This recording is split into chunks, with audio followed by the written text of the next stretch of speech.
said. I used to fail every class I took. But the person who saved my life didn't sit behind a desk. She pushed a mop down the hall. That line, spoken into a microphone under the golden lights of a college graduation ceremony, stopped the entire auditorium cold. You could have heard a pin drop. Standing on that stage wasn't the valedictorian, or the son of a governor.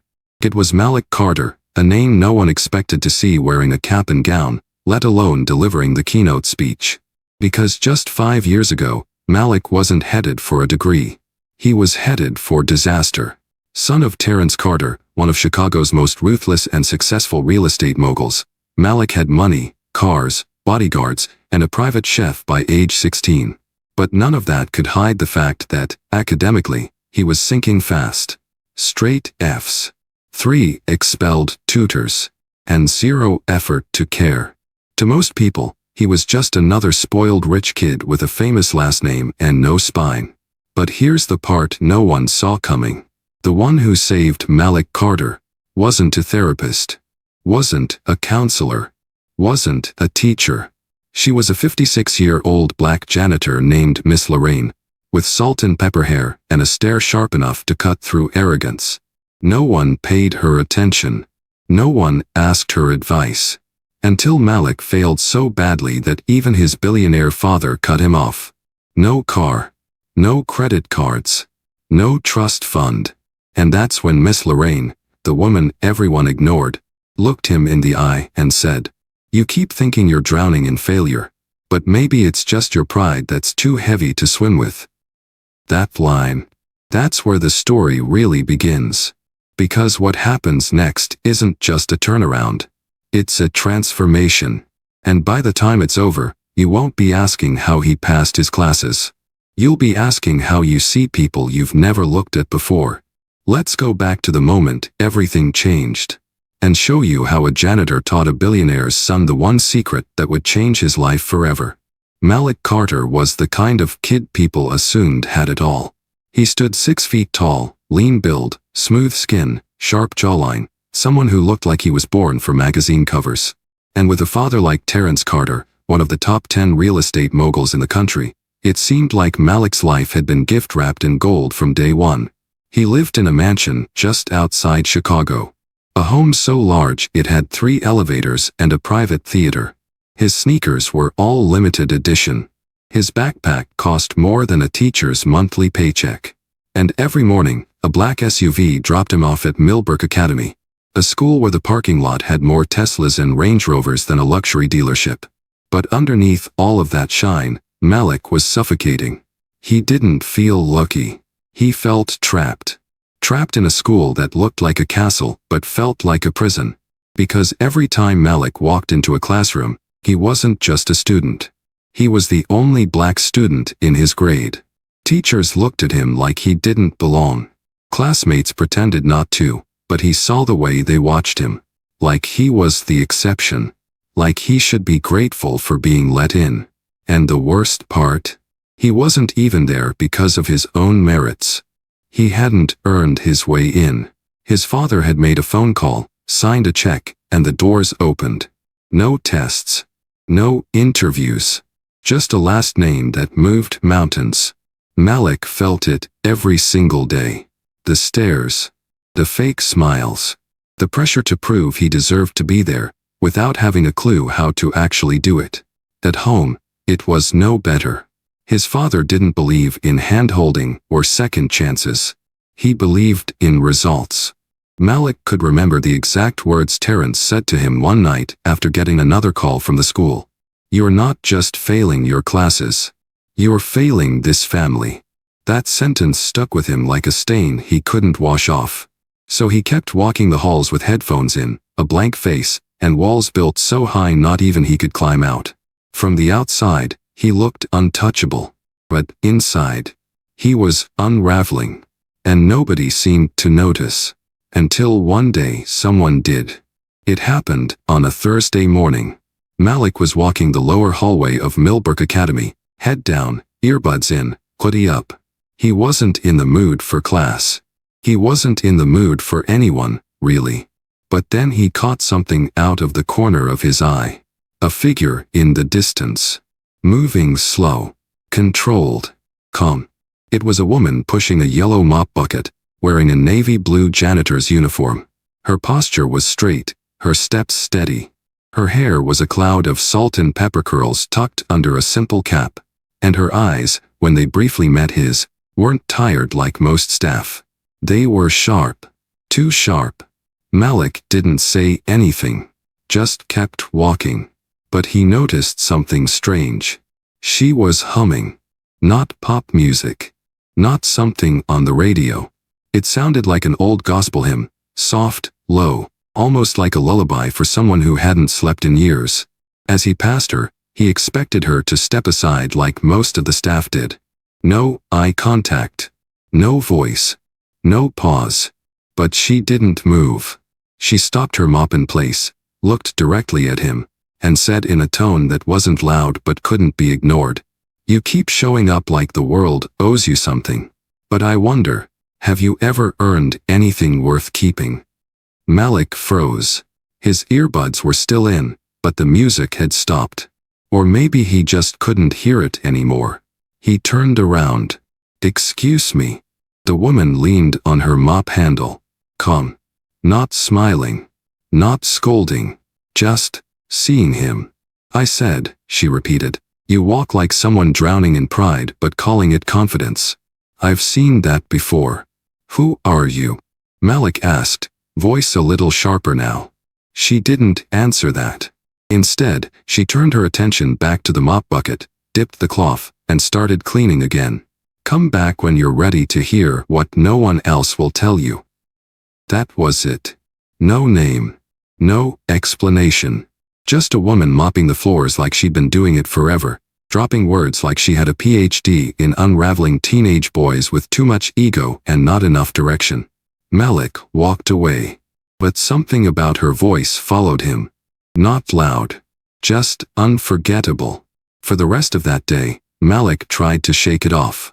He told himself she was just a janitor. Just some old lady trying to sound wise. Probably bitter. Probably tired. Probably didn't know what she was talking about. But later that night, when he tried to focus on his homework, her voice came back. "You walk like someone drowning in pride, but calling it confidence." It was the kind of sentence that felt like a pebble tossed into a still lake. Small at first. But the ripples kept spreading. By Friday, Malik found himself walking through the same hallway again. Not on purpose, he told himself. Coincidence. Except, he slowed his steps. Looked around. And there she was. Mopping the same floor. Humming the same song. Moving with the same quiet power. He didn't speak. Just passed by. But this time, she didn't say anything either. She didn't need to. That weekend, something strange happened. Malik found himself Googling the lyrics to the song she had been humming. Turns out, it was a hymn called "I'll Fly Away." An old spiritual about freedom. About rising above. About letting go. He didn't know why that mattered to him. But it did. On Monday morning, as he passed her again, he paused. Just a second longer than before. "Hey," he said. She looked up. Her face didn't change, but there was a flicker in her eyes. Like she was waiting for that moment. "You used to be a teacher or something?" he asked. She wiped her hands on her apron and nodded once. "Long time ago." "What happened?" She hesitated, then shrugged. "Life. Systems. Politics." That was all she gave him. But it was more than enough to turn Malik's curiosity into something else. Respect. Because it hit him, this woman wasn't guessing about who he was. She had seen kids like him before. Maybe taught them. Maybe watched them rise. Irfa. And now, here she was, mopping floors, still quoting scripture and dropping truth like breadcrumbs. That night, Malik couldn't stop thinking. Maybe, just maybe, he needed to follow where those breadcrumbs were leading. It happened on a rainy Tuesday morning. The kind where the sky felt too low and the air tasted like metal. Malik showed up to school early, not because he had to, but because something was pulling him there. A question he couldn't ignore. A voice he couldn't forget. He found her, Miss Lorraine, alone in the back hallway near the supply closet, rolling up a caution sign with slow, practiced hands. He cleared his throat. She didn't look up. "I've been thinking about what you said." Still, no reaction. Malik shifted on his feet. About drowning in pride. About earning something worth keeping. Finally, she looked at him. Not surprised. Not smug. Just ready. "So," she said, "what are you going to do about it?" "I want to change," Malik admitted. "But I don't even know where to start." She studied him for a long second. "Start by cleaning the floors with me." Malik blinked. "Come again. If you want to learn something real, you start at the bottom. No one gets to wisdom without getting their hands dirty." He stared at her. Was she serious? "Wait, you mean literally mop floors?" "I mean literally," she said. 30 minutes every morning before school. Then, 1 hour of study. No grades. No excuses. Just truth.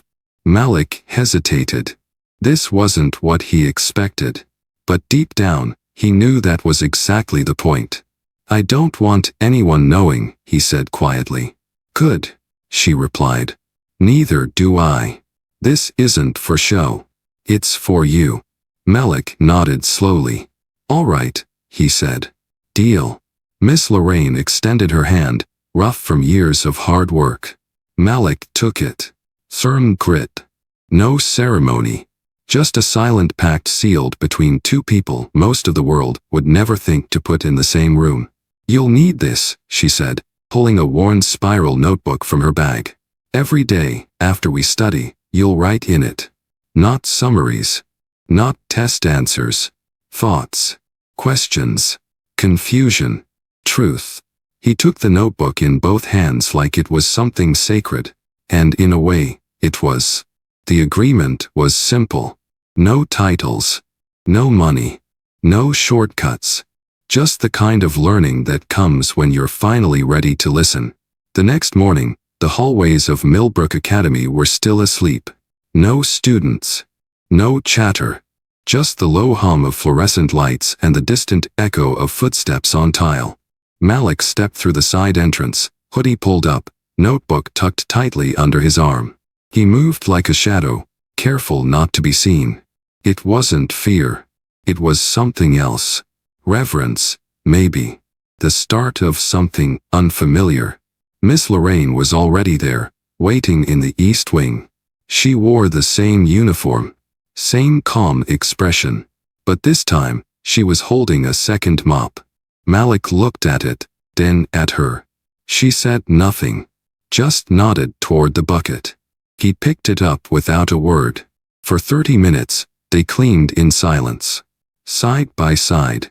She showed him how to ring them up, how to work in slow figure eights so the floor dried evenly. It was basic. Repetitive. Humbling. By the end, Malik's hands were sore. His back ached. But his mind was strangely clear. They sat in the janitor's closet afterward. 2 plastic chairs. 1 rusted table. And that spiral notebook between them. Miss Lorraine reached into her bag and pulled out a paperback book. "The Fire Next Time," she said. "James Baldwin. Read the first chapter out loud." Malik hesitated. The title alone made his throat tighten. But he opened the book. Started reading. His voice stumbled at first. Words like sermons, metaphors like storms. But Miss Lorraine didn't correct him. She let the rhythm find itself. When he finished the first page, she leaned forward. "What did that feel like?" Malik paused. "Like someone was calling me out, but also calling me in." "Good," she said. "That's real writing." Then she slid the notebook closer to him. "Now, write something. Not about what it said. About what it made you feel." He picked up the pen. stared at the blank page. Then, slowly, started writing. He wrote about feeling small in big spaces, about pretending not to care, about wondering if his father would ever be proud without seeing a dollar sign attached. Miss Lorraine didn't read it. Not yet. Instead, she stood, picked up her mop, and said softly, "Same time tomorrow." Malik nodded, the notebook still warm in his hands. That was the beginning. No crowds. No applause. Just truth whispered in quiet places. And for the first time, Malik wasn't running from the silence. He was learning to sit in it. It didn't take long before someone found out. One Thursday morning, while Malik was mopping the hallway outside the art wing, a senior named Trent walked by. The kind of guy who treated sarcasm like currency and carried a phone like it was a weapon. He stopped, laughed once, and pulled out his camera. "Yo, check this out," he said to a group behind him. "Carter's cleaning floors now? Guess Daddy cut off the allowance." The group burst into laughter. Malik froze, mop in hand.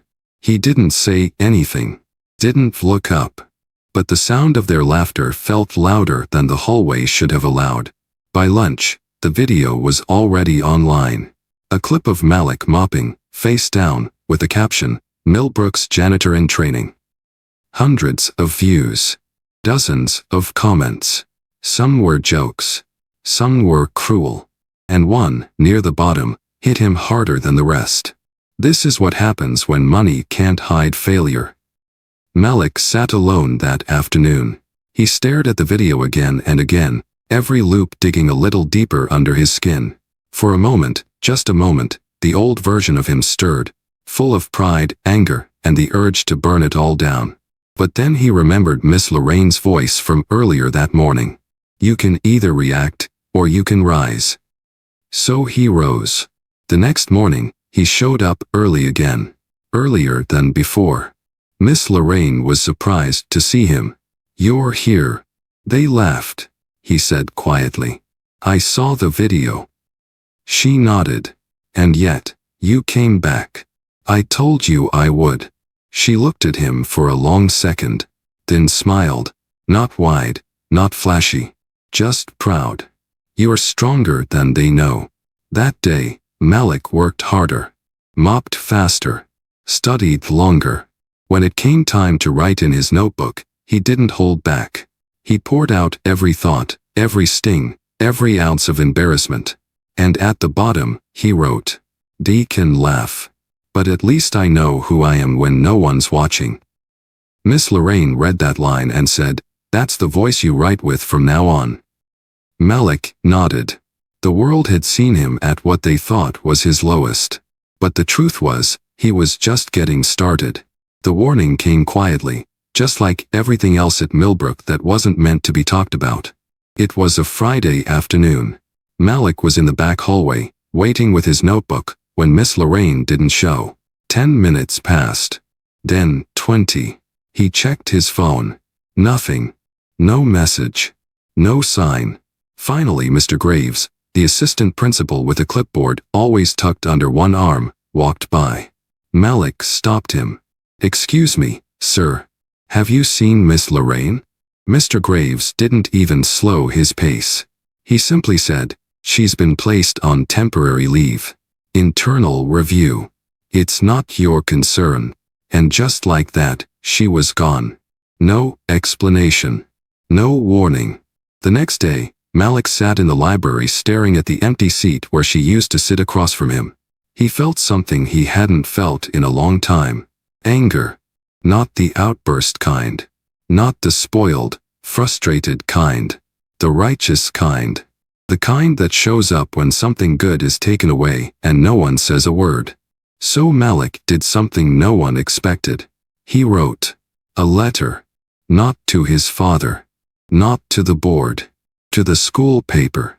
It wasn't flashy. Just honest. He titled it, "The Janitor Who Taught Me More Than Any Textbook." He wrote about cleaning floors. About reading Baldwin before sunrise. About what it felt like to finally have someone see you for more than your last name or your skin color. He signed it with just one word, Malik. When the piece ran the following Monday, it spread like fire. Students whispered about it in the lunch line. Teachers printed copies and left them in break rooms. And for the first time since he arrived at Millbrook, people looked at Malik differently. Not as a rich kid failing upward, but as someone standing for something.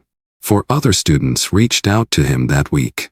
They, too, had been helped by Miss Lorraine. Quiet talks, hallway encouragements, small acts that left big marks. So they formed a group. Called it the Morning Circle. They met before school. Shared books. Reflected. Wrote.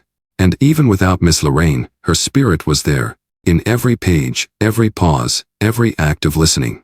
Malik had started a quiet revolution. And it was only just beginning. The school board meeting was supposed to be routine. Parents in suits. Teachers in their best smiles. Administrators with binders full of graphs and glowing statistics. Everything polished. Predictable. Until Malik Carter stood up. He wasn't on the agenda. He wasn't invited to speak. But when the floor opened for public comment, he walked up to the mic, quietly, confidently, and said his name. Malik Carter. Senior. Millbrook Academy. Some people in the room shifted in their chairs. They knew the name. The kid from the article. The one they said had been wasting potential. The board chair nodded politely. You have 3 minutes. Malik took a breath. His fingers held tightly to a single sheet of paper. But when he opened his mouth, he didn't read. He spoke. I've been at Millbrook for 3 years. And in that time, I've had tutors, counselors, teachers, all of them trying to fix me. A pause. I didn't need fixing. I needed someone to believe I was worth the effort. The room grew still.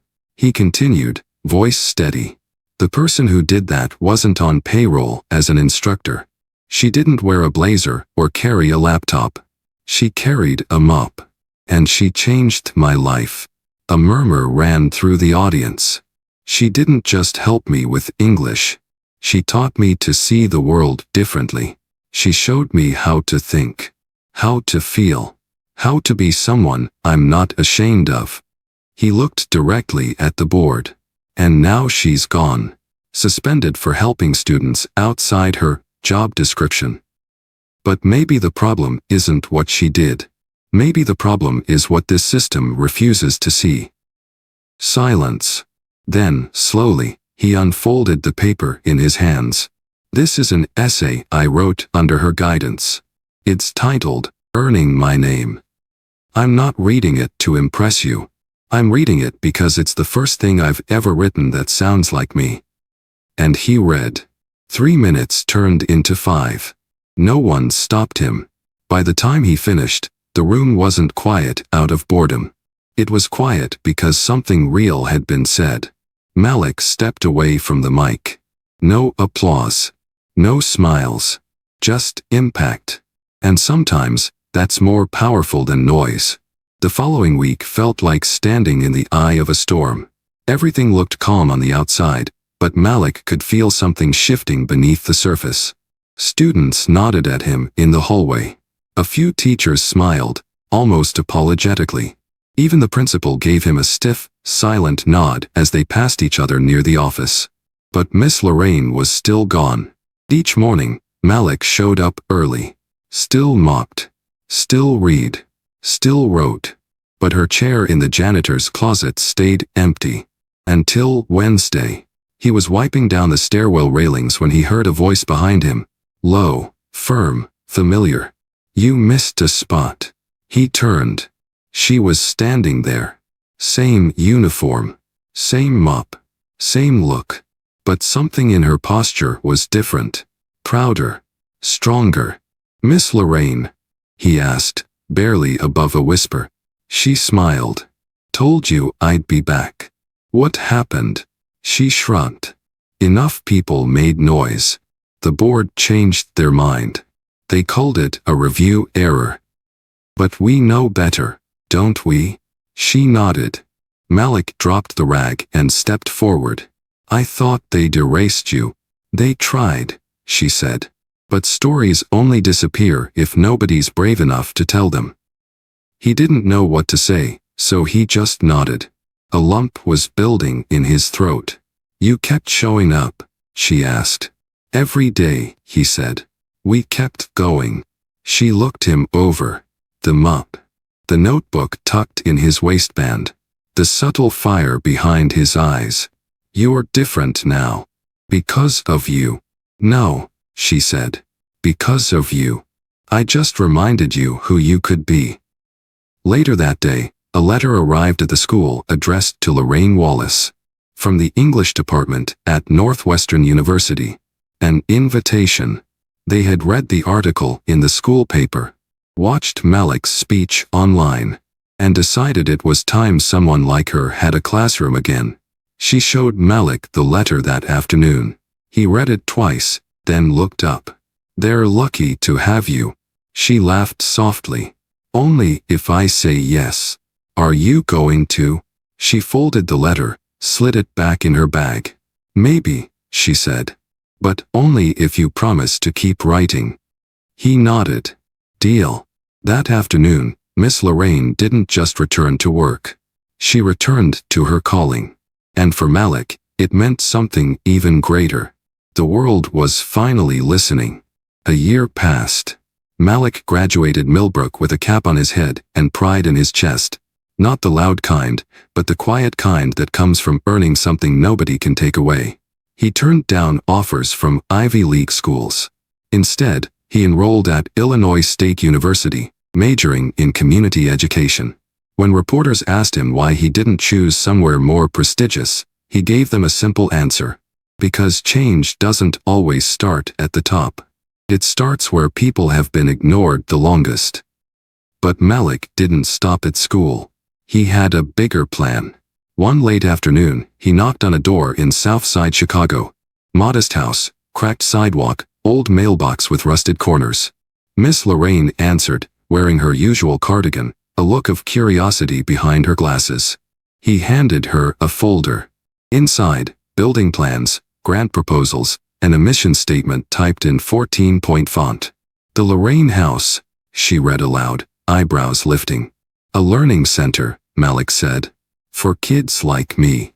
Kids who don't test well, who don't fit in boxes, who need a place that teaches truth before grades. She kept reading. Every page more detailed than the last. Classes in critical thinking. Workshops in writing and storytelling. A library built from donated books. A mentorship program pairing students with local educators and professionals of color. Everything had been thought out. Funded. Approved. You did all this? She asked. I learned from the best, he replied. Tears gathered in her eyes, but she blinked them away.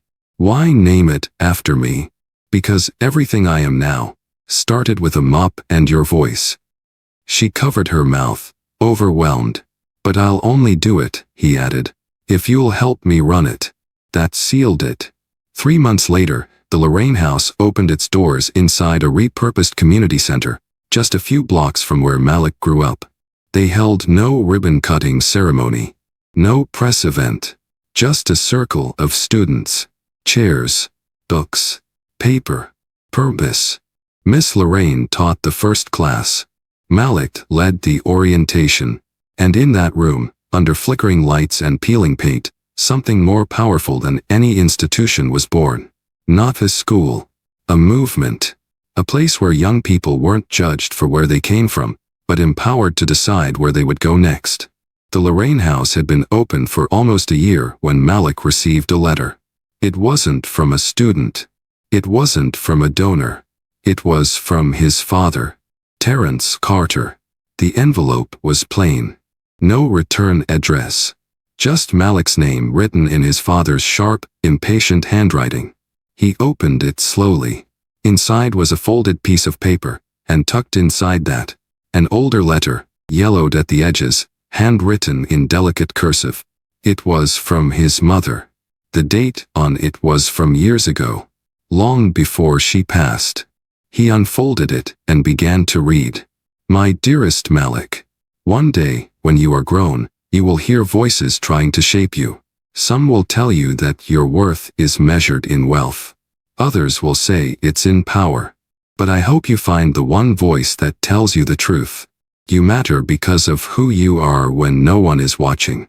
Your value isn't in your last name. It's in your heart, your words, and the people you choose to lift. I believe in the man you'll become. And I pray you'll make others feel seen. Naf. Nen. Malik stared at the letter for a long time. His chest ached, but not with grief. With clarity. He looked at the second page, the one from his father. No greeting. No apology. Just one line. She was right. I didn't see it before. Malik folded both letters and slipped them into his desk drawer. Later that week, his father showed up at the Lorraine house. No driver. No designer suit. Just a quiet man walking into a room he never thought he'd step into. Malik met him at the door. For a moment, neither of them spoke. Then Terrence said, "You built something real." "I had a good teacher," Malik replied. "They didn't hug. They didn't cry. But sometimes, growth speaks loudest in silence." That evening, Miss Lorraine pulled Malik aside. "You ready for your final lesson?" she asked. "I thought I already got it," he smiled. "No," she said. "That was just the beginning. This last one's simple." She leaned in, eyes warm but firm. Real power isn't about being seen. It's about seeing others, and helping them see themselves. Malik nodded slowly. He got it now. Fully. And if this story moved something in you, if it reminded you of someone who saw your potential before you did, take a second to honor them. Share this story. Comment below about who changed your path. And subscribe. Because we're not done yet. There are more stories out there.